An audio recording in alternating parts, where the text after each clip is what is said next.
Charles Dickens, the celebrated English novelist, writing a novel on the French Revolution of the 18th century, made a comment. It was the best of times, it was the worst of times. This comment is very apt so far as 18th century India is concerned. Here we would see certain features of the 18th century, particularly the socio-economic ones, because the political history is more or less fairly well known.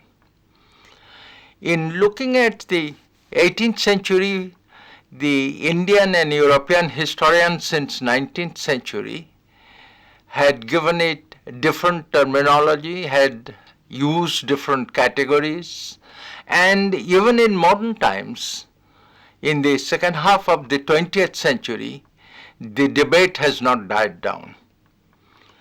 The principal focus which comes so far in the writings of these Indian and European historians is one, the decline of the Mughal Empire and the rise of the successor states. But while looking at this principal focus, certain other elements and issues come in. For example, we have the aspirations of the Marathas to form an empire and challenge both the Mughal and the British. Then we have the rise of the British East India Company and its domination, particularly after 1765. Here we would see these three principal features, and also we would see certain issues which are involved in this. While dealing with the decline of the Mughal Empire, the late 19th and the early 20th century writers like William Irvine, Jadunath Sarkar had dwelt on the weakness of the Mughal Empire, weakness of the Mughal emperors also, and also the internal faction fighting of the Mughals. We would not go into that. Professor Satish Chandra had written an excellent monograph on this issue, and this is quite available nowadays. We'll see only the rise of the successor states so far as this particular feature is concerned.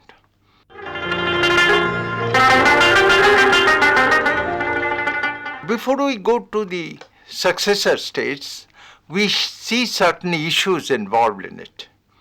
One was that there had been attempts to see that apart from the faction fighting, apart from the personal weaknesses of the Mughal emperors, there were other issues involved, other effects involved also in the decline of the Mughal Empire. For example, Oshin Dasgupta has seen the downfall of Surat, which is a link, according to him, with the decline of the Mughal Empire. This view has been recently criticized, and more or less it continues to hold its ground, but there are criticisms on this issue to a certain extent. At least after 1750, this becomes a different issue altogether. Then the other issue that comes up is the de-urbanization. That is, the urban areas of Mughal India were falling into pieces.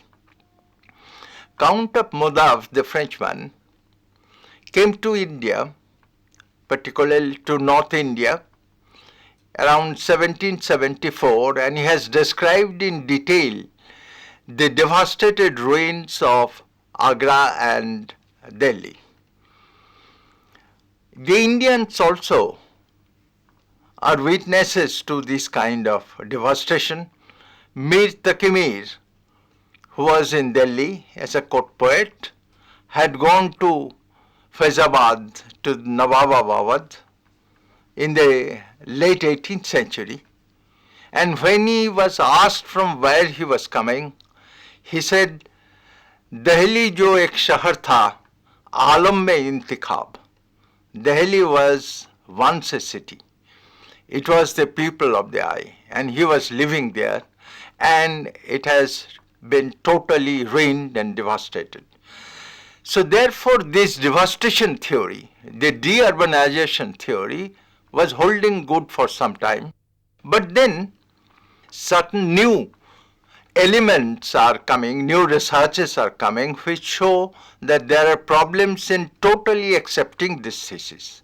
For example, C.A. Bailey, in a book on the bazaars of North India, markets and bazaars and towns, has found out that new areas are coming up, new urban areas are coming up, and that new people, new business contacts are going on.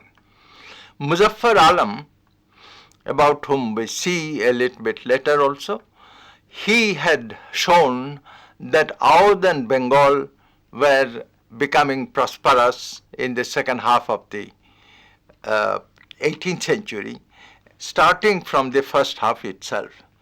But the fact remains that since then, other American writers are insisting on certain other issues like the social cohesion of the community and so on and so forth.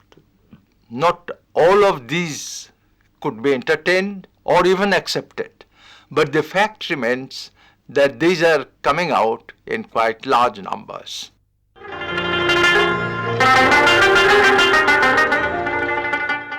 We would now go straight to the successor states of the 18th century, which was the principal feature of the period. Generally, we can divide the successor states into two types. The first one is that those states founded by those people who were either Mughal nobles or who had excellent contacts with the Mughals. Bengal, Awadh, Hyderabad, Jaipur fall in this kind of category. The second one is a kind of state which were anti-Mughal.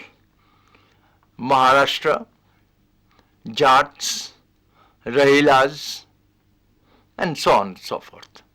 So therefore, one would have to see a little bit of these, some elements of these successor states, to see that although we had put them in a certain category, there are differences within, and there are vast differences between one region of the country and the other. Beyond this lies the aspiration of the Marathas to form an empire, which we would see also, and also the rise of the English East India Company as a dominating power, first in Bengal and then in the North India, with devastating effects. But first we come to the successor states whose founders were connected with the Mughal system.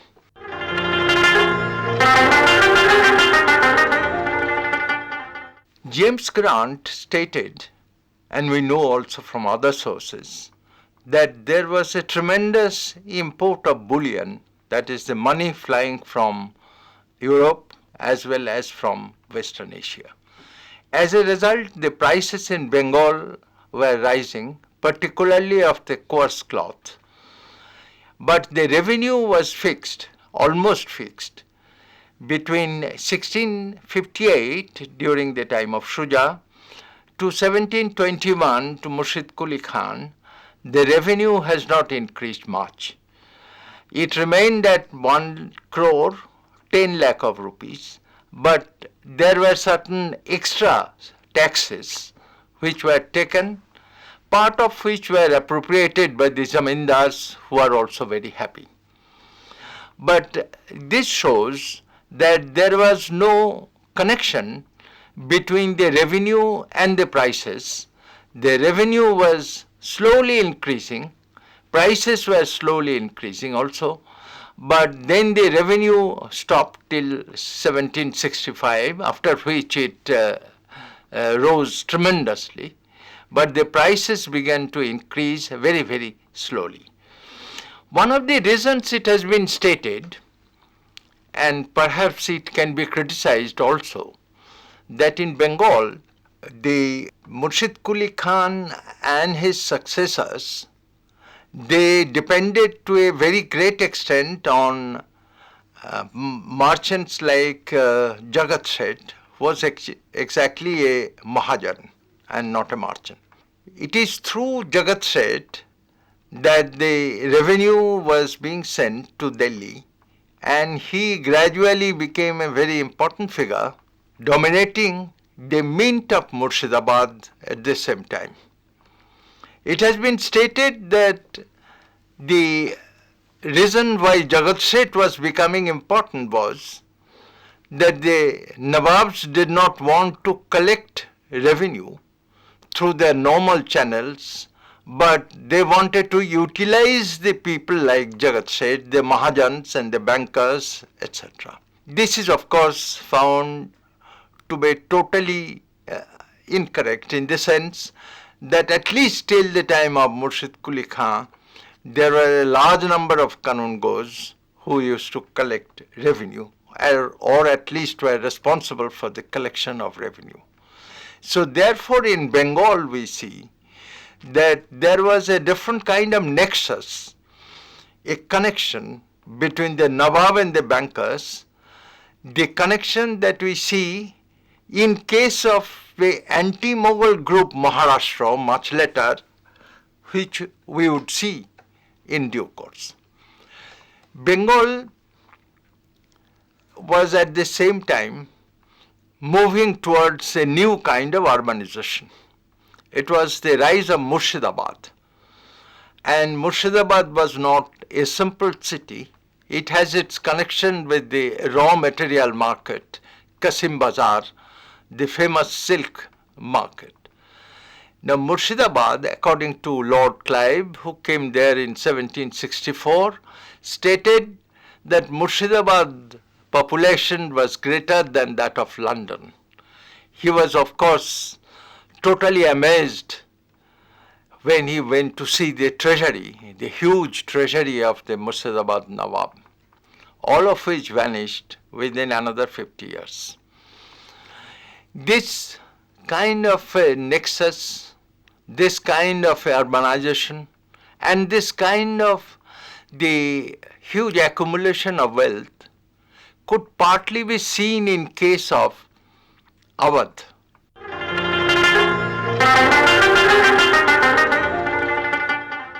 In Awadh, in 1720, Sadat Ali Khan became the Jagirdar of Awadh, started a new dynasty himself, established almost once again a semi-independent state, maintaining its contact with the Mughal system.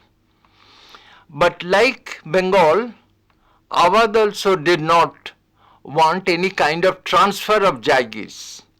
Actually, after a time, this centralized Mughal system was not necessary for either Bengal or Awadh. They are becoming important and independent. Bengal had to pay for this. Awadh also had to pay in a certain way. Now, Awadh's agriculture had expanded, as has been told to us by Muzaffar Alam, this recent scholar. He said, and he compared it, the Aini Akbari 1595-96 production figures with the late 18th century production figures of Awadh. And he said that there had been a tremendous agricultural expansion. But he does not tell us of the price. He has very little documents on the revenue. So therefore, it is difficult to say whether the peasants were overburdened or not, or whether the peasants were benefiting from the expansion of agriculture. In any case, Awadh continued till 1764 when they fought along with the Nawab Mir Qasim of Bengal against the English at Buxar. They were totally defeated, and then since then Awadh turned towards a dependency of the English, and later on the English practically dominated the whole of Awadh, taking the Awadh under its total control and direct management in 1856. But the history of Awadh is a history that showed how the Nawabs could hoodwink the English from time to time, could try to maintain its independence, try to maintain its own police and the army, and how it had failed. Apart from Awadh, there was the other state, which is the state of Jaipur.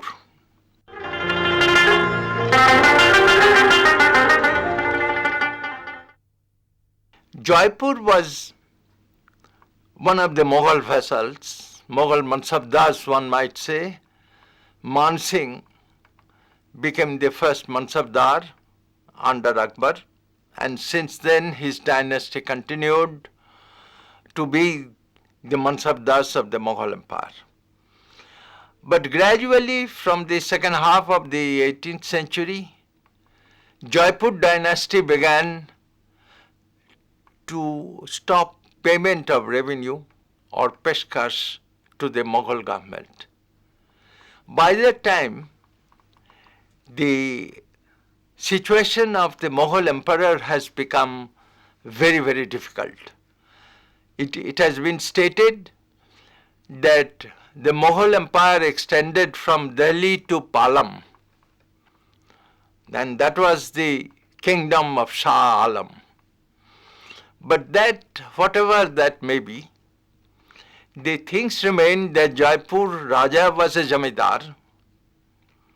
He remained a Jamidar and became a Raja, calling them a Raja, tried to become independent of the Mughal system, but still under pressure they would pay some money, they would pay some revenue and continue to play hide and seek with the Mughal emperor throughout the 18th century.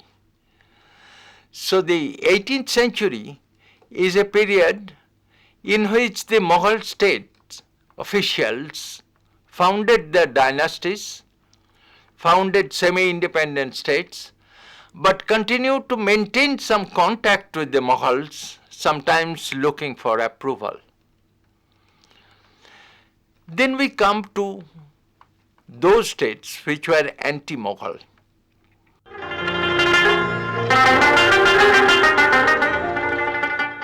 In this anti-Mughal state, the most important and the most powerful was Maharashtra. Maharashtra's origin, or the origin of the leaders, could be seen in their Jamidaris. They were the Jamidars of the area, and therefore their outlook to a certain extent had remained confined to the outlook of a Jamidar, but at the same time they were trying to formulate an empire covering entire North India and the Deccan. As a result, they had conflicts with the Mughals. They had later conflicts with the English, which proved fatal to them, and they had continuous conflict with the Nizam of Hyderabad. Nizam of Hyderabad actually belonged to the first group, but the documents are very meager. So therefore it is very difficult to say anything on the Nizam, and that's why it has been more or less omitted. But it remained a sort of a semi-independent state throughout. Sometimes against the Marathas, later against the Tipu Sultan of Mysore, but always for the English. Now in case of Maharashtra, the principal revenue comes from their internal taxation. But in this internal taxation, there are different complications. There were peasants who had hereditary lands, that there are peasants who do not have hereditary lands but had to pay taxes. One of the attempts of the Peshwas to see that these peasants who do not have hereditary lands should pay little, or rather to help these peasants. This did not always come out in reality. But the fact remains that the Marathas, they have their own system of jaigis, hereditary jaigis called saranjam. They had the right, they claim, of levying two taxes, Chauth and Sardeshmukhi, which they levied from the late 17th century of Shivaji's period. They had also what is known as Mulkgiri, the expansion outside and the plunder outside. So as a state, it had certain contradictory functions. On the one hand, trying to help the peasants who do not have lands. On the other hand, they were trying to extend an empire and plundering the areas. And then again, they do not want the transfer of jaigis, this should remain. So therefore, there are different kinds of policies inherent in the system of Maharashtra's administration. Now, in this system, the principal one which came out from 1750 onwards was the formation, or rather the control of northern India. And it was the third battle of Panipat that was devastating for the Marathas, but they came up again. And Mahadaji Scindia, who was given the appointment of the commander-in-chief of the Mughal Empire by the Mughal Emperor Shah Alam, and then 1 year later the prestigious post, Wakil-e-Mubalik, for the entire Mughal Empire, that is the regent of the Mughals. But Mahadaji Scindia had two contradictory features once again. One is that he had a vision of the empire, but this vision was limited only to certain portions of northern India. And secondly, he had a vision to take the European infantry in his army.